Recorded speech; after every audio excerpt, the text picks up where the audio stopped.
The Human Experience. Inside the Humanities at Stanford University. humanexperience.stanford.edu.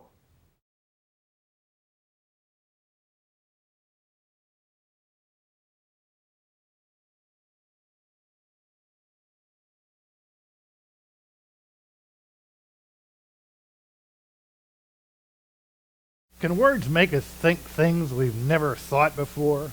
We're asking what words are worth on Philosophy Talk. I'm John Perry. And I'm Ken Taylor. Our guest is linguist Geoff Nunberg, author of The Years of Talking Dangerously. Jeff, linguists like Benjamin Whorf used to tell us that words shape thought and culture in very deep ways. They even shape the way the world is perceived by people in different cultures. The Eskimos, we were told, had no general concept of snow because they have no general word for snow. The Hopis don't see time the way we do. Do contemporary linguists find this linguistic determinism view very plausible? Well, it's a very popular view, but for a long time, linguists and philosophers, as you know, found it not a very plausible view. The idea was that thinking takes place in this pre-linguistic language, like the language of thought or mentalese, and learning a language is just a business of packaging those little atoms of thought into different concepts. You really didn't need the word. As Ken was saying, you can understand foreign words without even having a word for them. So, for example, the Germans have this great word, schadenfreude, right, which is the pleasure you take at somebody else's misfortune. Now, if I'm a Giants fan and the Giants lose the pennant and the Dodgers go on to the series and lose 4 straight, I could say, gee, you know, I'd like to take pleasure in that. If only I spoke German, I could could have that but thought. There's got to be something to the thought. Because just take a single language over time, or take scientific inquiry over time. The Greeks had no word for quark, or gluon, or I don't know, all these complicated scientific terms. So they couldn't think, and I doubt they had.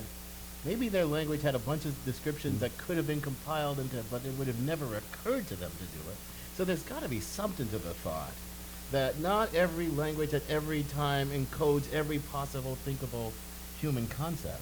Right? Well, that's surely true. And although it may be that although you can have a thought, having the word adds something else. So the word originality in the sense of something novel or invented, that was really only invented in the 18th century. But a century earlier, Milton could write about Paradise Lost that he wanted to make things unattempted yet in prose or rhyme. Now, he surely had the notion of originality.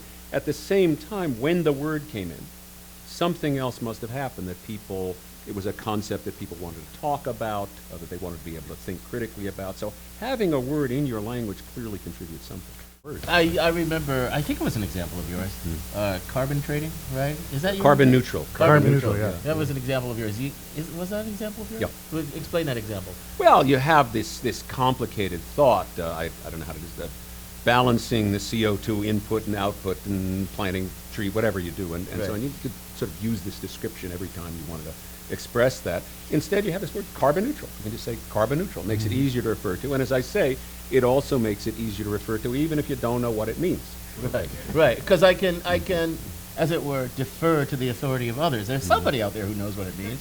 And I say, I intend to use carbon neutral the way that it's used around here. And How would we ever talk to the people who are fixing our computers or the contractors or so on if we had to know all these concepts? We just use the words. But I want to. But you don't think that's thinking new thoughts?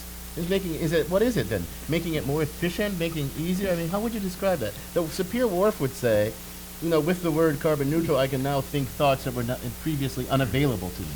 But you don't want to say that. But what is it that you want to say? Well, in a certain sense, you could think of it as thinking new thoughts. When you have a word snarky, you carve up the realm of being nasty or impertinent to other people in a particular way, and that allows you to communicate that very particular take on what it is to be nasty in a way that you couldn't before. You could have had a long description, but I don't know if we would have agreed on what snarky was before we had the word snarky.